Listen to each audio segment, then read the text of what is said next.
Assalamualaikum pemirsa, jumpa lagi bersama kami di Bibib TV, terpenting mengabarkan.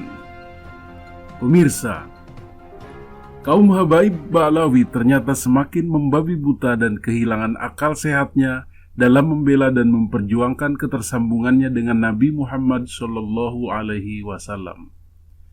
Alih-alih memberikan hujah berupa data dan fakta yang meyakinkan kepada para penggugatnya, mereka kembali menggunakan ancaman-ancaman klasik berupa kualat, dosa, kafir, dan su'ul khotimah. Fakta dan data-data ilmiah dari penggugat nasab sebenarnya sudah sangat ilmiah dan bisa dibantah jika memang ada data pembanding atau argumen yang kuat yang bisa meruntuhkannya. Namun, mereka terus-menerus menjelaskan dengan bahasa hiperbolik bahwa nasab mereka adalah sangat terang benderang seperti terangnya matahari tanpa harus dibuktikan. Ini jelas-jelas adalah bahasa penyesatan dan bahasa hipnotis dan sungguh di luar kaidah-kaidah ilmiah. Ini adalah bahasa puitis dan omong kosong. Adapun untuk hasil-hasil penelitian DNA yang dilakukan para dokter dan pakar di bidang DNA dari penggugat nasab Ba'alawi yang menyatakan bahwa DNA mereka sama sekali tidak tersambung dengan DNA keturunan Nabi, dan Ubaidillah sendiri dan keturunannya tidak dapat dipastikan DNA-nya, itu pun dijawab dengan hujah berupa fatwa bahwa tes DNA adalah haram dan DNA manusia tidak benar karena ada yang menyatakan berasal dari kera.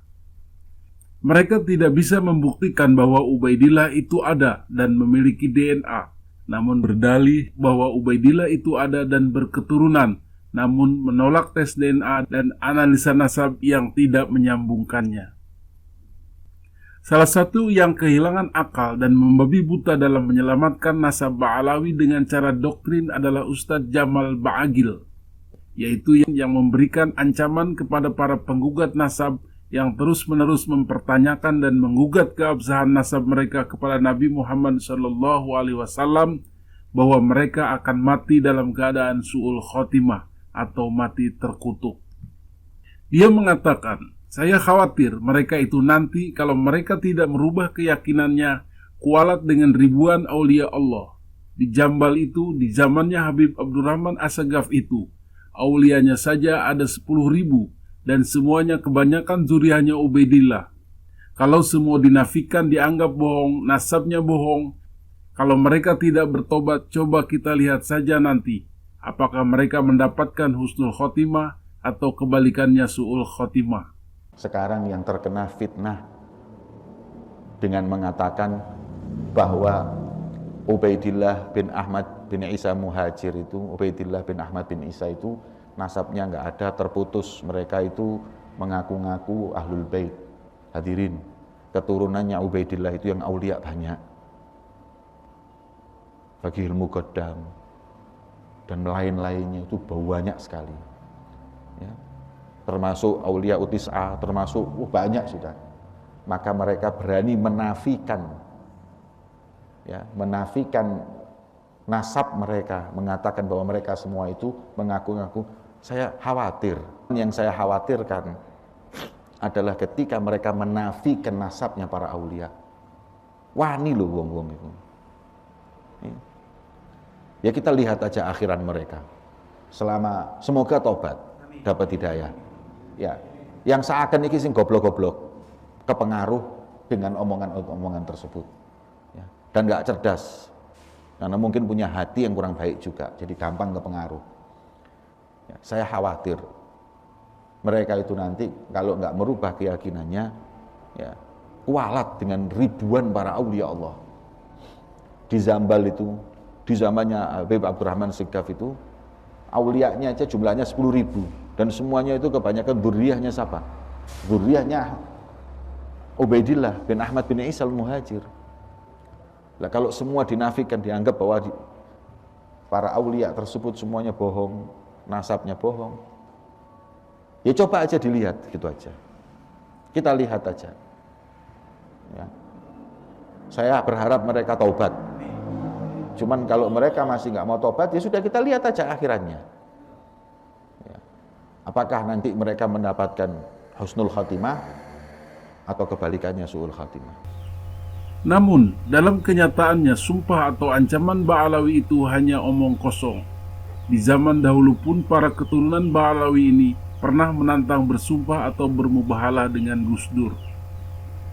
Mereka menyatakan, saya tantang Gus Dur untuk mubahalah.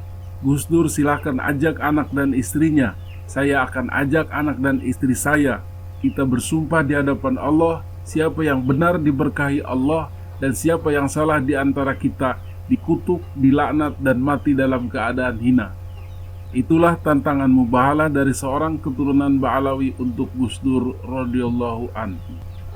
Namun, ternyata sumpah dan ancamannya tidak terbukti. Namun, pada kenyataannya, ternyata sumpah dan ancamannya tidak terbukti. Sejarah membuktikan bahwa Gus Dur meninggal tidak dalam keadaan su'ul khotimah atau dikutuk oleh Allah Subhanahu wa Ta'ala. Namun sebaliknya beliau dimuliakan dan dielulukan seluruh masyarakat dan bangsa Indonesia. Namanya pun harum hingga kini. Pusaranya tidak pernah sepi dari orang yang menziarahinya. Puluhan buku-buku ditulis mengupas pemikirannya. Fotonya dipajang di mana-mana, di rumah, di kantor, di pesantren, pada kaos-kaos remaja dan banner-banner di pinggir jalan. Haulnya pun diadakan besar-besaran di mana-mana. Bukan hanya oleh keluarganya, tetapi juga oleh banyak orang yang merasa kehilangan dirinya, kehilangan ilmunya, kehilangan karomahnya, kehilangan kebijaksanaannya, dan rindu akan kesederhanaannya, pembelaannya, dan keteguhannya pada kebenaran, serta canda tawanya yang lepas, dan semua kenangan indah bersama almarhum Al-Maghfurlah Kiai Haji Abdurrahman Wahid atau Gus Dur. Itulah nasib mulia Gus Dur setelah ditantang mubahalah. Beliau diam tak membalas, namun Tuhan memberikan tanda kepada siapa ia berpihak. Sebenarnya Ba'alawi tidak perlu meradang, meracau, murka, dan melaknat orang-orang yang mempertanyakan nasab mereka, karena ini sesuatu yang alamiah.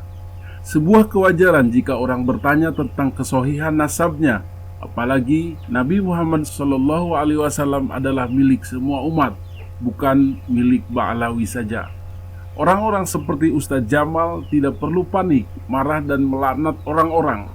Jika memang beliau-beliau itu mulia karena ilmunya, maka status nasab sama sekali tidak akan berpengaruh pada penghormatan orang kepadanya, kepada kecintaan jamaah kepadanya, kepada loyalitas dan pelayanannya. Karena ilmu itulah yang menjadi sandarannya, ketaziman masyarakat akan berdasarkan kepada ilmu itu. Nasab bukanlah kehidupan, penentu nasib mulia atau tidaknya seseorang. Ia hanyalah bagian dari kehidupan. Semua orang pasti punya nasab sampai kepada Nabi Nuh, lalu sampai kepada Nabi Adam, dan semuanya mempunyai kemuliaan kemanusiaan yang sama. Tetapi jika seseorang sangat bergantung kepada nasab, seolah-olah inti dari kehidupannya, maka orang tersebut akan menggunakan nasabnya untuk kehidupan itu sendiri dan memperalatnya untuk kepentingan pribadi. Ini tentu saja sangat jauh dari ajaran Islam dan sangat dibenci oleh Kangjeng Nabi Muhammad SAW karena telah merusak ajaran beliau yang mulia tentang Islam. Demikian Bibir TV mengabarkan.